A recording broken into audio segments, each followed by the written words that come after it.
नमस्कार मित्रांनो, लग्नानंतर होईलच प्रेम या मालिकेच्या 17 मार्चच्या भागामध्ये व स्वतः रम्याला म्हणत असते, चुकली ग तुझी आई, खरंच चुकली. तर रम्या तिला म्हणते, चुकलीस ना तू, मग आता या चुकीची शिक्षा पण भोग. आणि तिला म्हणते, आजपासून तू या घरामध्ये राहायचं नाहीस. आणि असं तिने म्हटल्यानंतर सगळ्यांना धक्काच बसतो आणि वसूला तर जाम धक्का बसलेला असतो. आणि त्यानंतर रम्या ती बॅग उचलते आणि तिथून निघून जाते.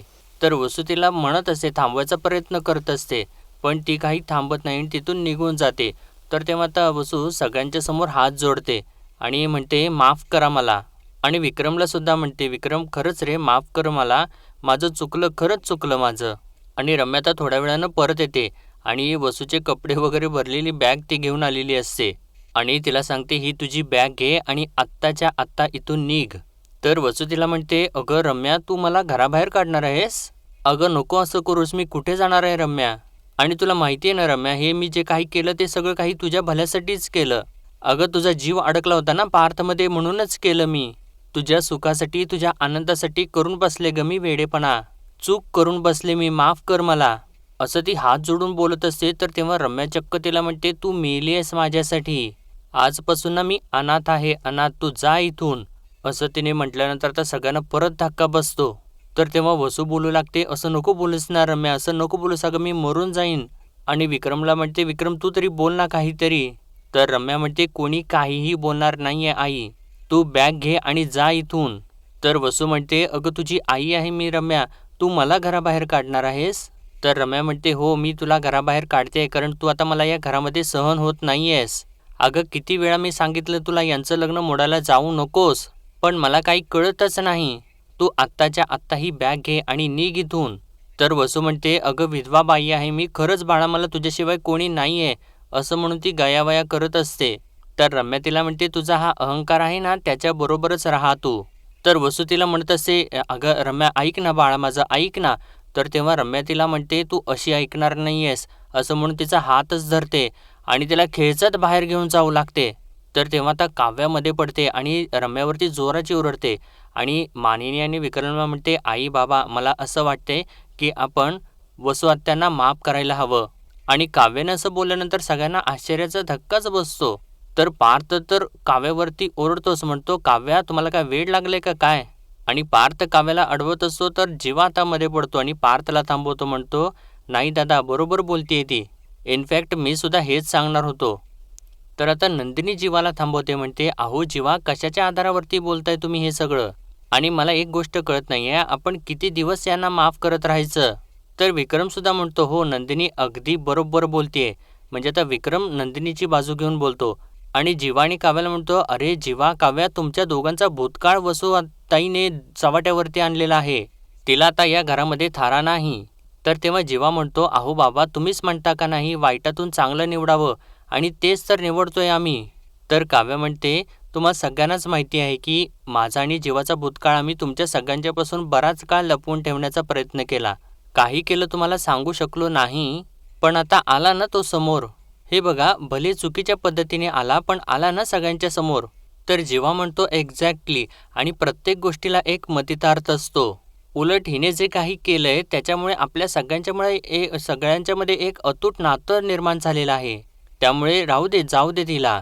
तर काव्यसुद्धा आता पार्थकडे बघून तिला इशाऱ्याने सांगते. तर आता पार्थ काही न बोलता गप्प राहतो. तर काव्य पुढं म्हणते, आणि मला खात्री आहे की 16 डिसेंबरचं जे काही झालं होतं ते घडवून आणण्यात रम्याचा त्यामध्ये काही एक हात नाही आहे. आणि असं तिने म्हटल्यानंतर आता सगळ्यांना थोडंसं आश्चर्य वाटतं, म्हणजे खास करून नंदिनीला आश्चर्य वाटतं आणि पार्थला आश्चर्य वाटतं. आणि आता ही रम्या परत जिंकते, म्हणजे तिने जो काही डाव टाकलेला असतो मित्रांनो, ते तर बरोबर त्याच्यामध्ये यशस्वी होते. आणि आता ती काव्याला म्हणू लागते, थँक्यू काव्या, खरंच थँक्यू, निदान तू तरी माझ्यावरती विश्वास दाखवतेस.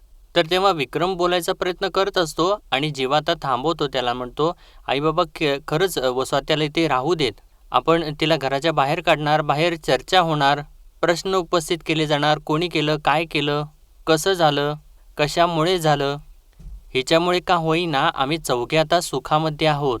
आणि रम्याला सांगतो, रम्या तुझ्या आईला घेऊन वरती जा. तर तेव्हा रम्या अजूनसुद्धा नाटक करायचं थांबतच नाही, म्हणते, कोण आई? ही माझी आई नाही. तर मानिनी रम्याला म्हणते, रम्या रम्या आता प्लीज, हे बघ तू आता या सगळ्याच्यामध्ये सामील नाही आहे, याच्यावरती आता मी सुद्धा विश्वास ठेवते. कारण वसुताई आहेत ना, त्या भाऊजींची खोटी शपथ नाही घेणार. आणि काव्याला सांगते, काव्या जा, तिची बॅग वरती नेऊन ठेव जा. तर तेव्हा काव्या आता तिची बॅग वरती घेऊन जायसाठी पुढं येतच असते. तर तेव्हा आता पार्थ काव्याचा हात पकडतो आणि तिला थांबवतो. तर रम्या पार्थला म्हणते, पार्थ म्हणजे तुझा अजूनही माझ्यावरती विश्वास नाही आहे. तर मानिनी आता हा सगळा विषयच थांबवते. म्हणते, बरं बरं ठीक झालं, आता ही चर्चा पुरी झाली आणि तुम्ही दोघीसुद्धा अजून जेवलेला नाही आहात, तुम्ही जेवून घ्या चला. तर रम्या म्हणते, नाही मामी, ती मनातून उतरलेली बाई डोळ्यासमोर असताना माझ्या घशातून घास खाली उतरणारच नाही. आज आईसुद्धा जेवणार नाही आणि तिची मुलगी असल्याची शिक्षा म्हणून मी सुद्धा जेवणार नाही. असं म्हणून ती वसूच्या हाताला पकडते आणि तिला खेचत वरती घेऊन जाते. आणि ती वरती घेऊन जात असते. तर तेव्हा पार्थ चक्क तिला थांबवतो, म्हणतो, रम्या थांब. आणि तिच्यासमोर जाऊन तिला विचारतो, मी तुझ्यावरती विश्वास ठेवावा असं वाटतं ना तुला? तर रम्यासुद्धा म्हणते, हो पार्थ, पण तुझा माझ्यावरती विश्वास नाही आहे हे मला माहिती आहे. तर पार्थ म्हणतो, विश्वासाची खूप मोठी किंमत मोजावी लागते. तर रम्या म्हणते, तू आजमावून तर बघ पार्थ, हवं ते माग. ही रम्याना वाटेल ती किंमत मोजायला तयार होईल. तर नंदिनीला आता तो क्षण आठवतो हे सगळं काही बघितल्यानंतर, ज्यावेळेस पार्थ तिला सांगत असतो, काव्या जो काही विश्वास ठेवतायत ना रम्यावरती, तो मला न पटणार आहे. कारण रम्या बदलणारी नाही आहे. पण रम्याचा खरा चेहरा उघडकीस आणण्यासाठी आपण काहीतरी केलं पाहिजे. तर तेव्हा नंदिनीने त्याला सांगितलेलं असतं, त्यासाठी माझ्या डोक्यामध्ये काहीतरी आहे पार्थ, पण त्यासाठी तुम्हाला पुढाकार घ्यावा लागेल. आणि हे सगळं काही नंदिनीनेच पार्थला सांगितलेलं असतं मित्रांनो. तर आता रम्या इकडे पार्थला विचारते, बोल ना पार्थ, तुझा विश्वास कमवण्यासाठी काय करावं लागेल मला? तर पार्थ तिला डायरेक्टच म्हणतो, लग्न करशील? आणि असं त्यानं म्हटल्यानंतर आता सगळ्यांनाच धक्का बसतो. तर तेव्हा आता काव्या धक्क्याने पुढे येते आणि पार्थला म्हणत असते, पार्थ अहो तुम्ही हे काय बोलताय? तर पार्थ तिला म्हणतो, एक मिनिट, तुम्ही यामध्ये येऊ नका. तर पार्थ तर रम्याला परत म्हणतो, तू माझ्यापासून मूव्ह ऑन झालेली आहेस ना, मग सेटल हो. बोल, लग्न करशील का? तर मित्रांनो, रम्यासुद्धा डायरेक्ट हो असं म्हणून सांगते.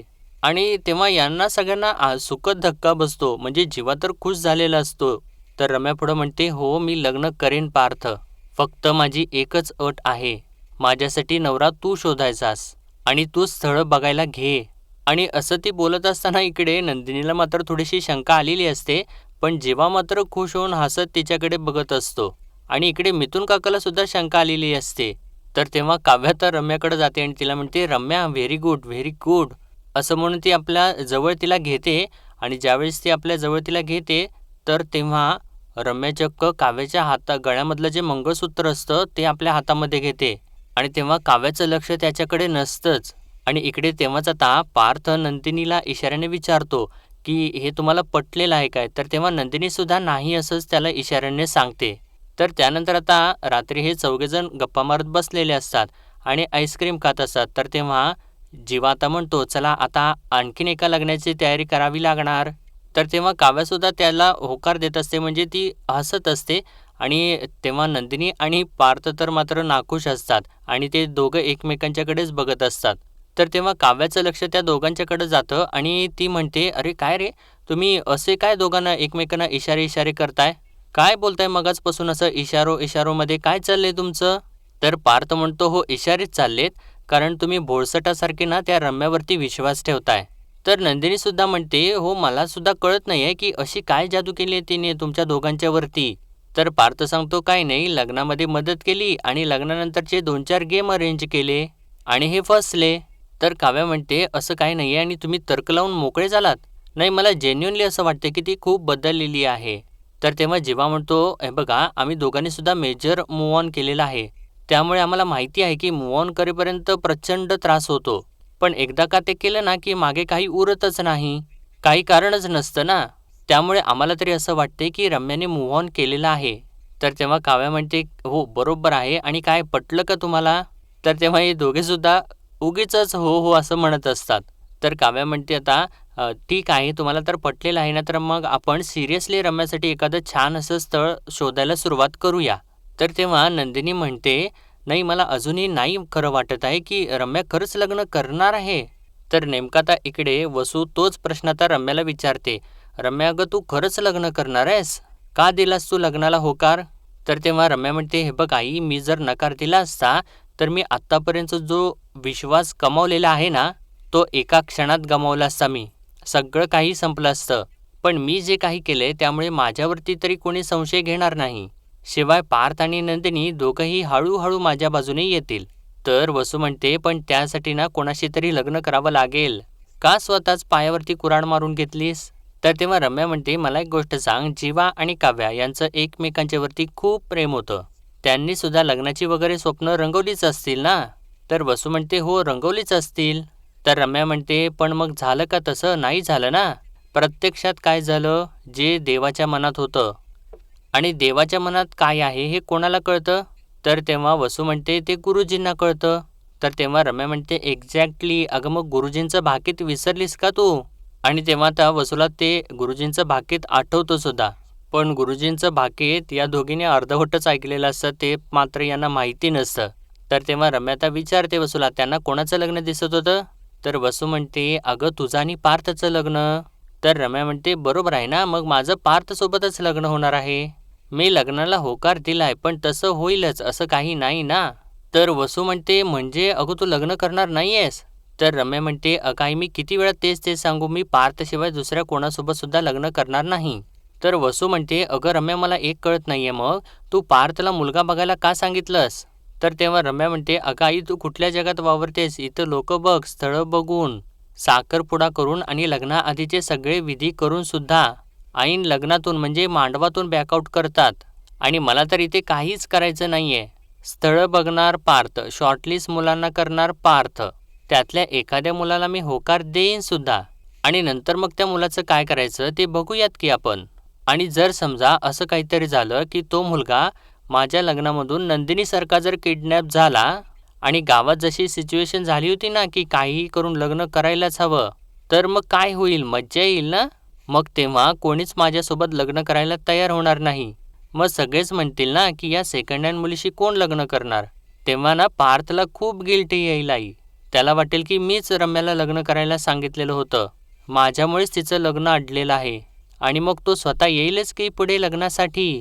असं ती वेड्यासारखंच खोड्यासारखंच काहीतरी बडबडत असते. तर वसू तिला म्हणते सुद्धा, तू बरी आहेस ना? काव्या आहे ना, ती काही हे होऊ देईल का? तर तेव्हा रम्या म्हणते, अगं तोपर्यंत काव्यार्थ संपला असेल आई, काव्या नसेलच या घरामध्ये आणि ती निघून जाईल त्याच्या आयुष्यामधून. तर वसू म्हणते, एक एक मिनिट, हे खरंच शक्य आहे? अगं ए बाई, तुझ्या मनात काय आहे नेमकं? तर तेव्हा रम्या म्हणते, कळेलच ग तुला. आता ना मला छोटे छोटे तडे नाही तर यांच्या प्रेमाची अख्खी भिंतच पाडायची आहे मला. तू बघच ग, आता इथून पुढची स्टोरी ना आता इंटरेस्टिंग होत जाईल, कारण आता लग्नानंतर प्रेम होणार. आणि असं बोलून ती वेड्यासारखं हसू लागते आणि वसू तर डोक्यालाच हात लावते. तर इकडे आता नंदिनी रेखाताईंच्या सोबत फोनवरती बोलत असते आणि ती म्हणत असते, हो रेखाताई, तुम्ही कुठलीही काळजी करू नका. त्या मुलीचा जो काही प्रॉब्लेम असेल ना, तो मी सोडवण्याचा नक्कीच प्रयत्न करेन. एक काम करता का, तुम्ही तिला संध्याकाळी आनंद निवासला घेऊन येता का? आणि मी पण आता आवरून निघतच आहे, असं म्हणून ती फोन ठेवते आणि इतक्यात जीवा तिथं येतो. तर नंदिनी म्हणते, आलात का तुम्ही? चला तुम्हाला नाश्ता वाढते. तर तेव्हा जीवा म्हणतो, तू जरा एक बॉइल्ड एग सांगशील का प्लीज? तर तेव्हा नंदिनी म्हणते, अहो काय जीवा, कधीतरी वार पाळा. तर जीवा तिला म्हणतो, मी फिटनेस पाळतो, वार तू पाळ, ओके? तर तेव्हा नंदिनी काहीतरी शोधत असते आणि जीवा तिला विचारतो, काय शोधतेस? तर नंदिनी म्हणते, अहो बघा ना, तो ब्लाऊज आईने दिला होता ना, तो सापडतच नाहीये. बरं मी इथेच नॅपकिनच्या खाली घडी घालून ठेवला होता. तर तेव्हा जीवा म्हणतो, घ्या, चकाचक बाईला घडी करून ठेवलेलं सापडत नाहीये. आता कळलं का मी पसारा करून का असतो ते, पसारा करून का राहतो ते?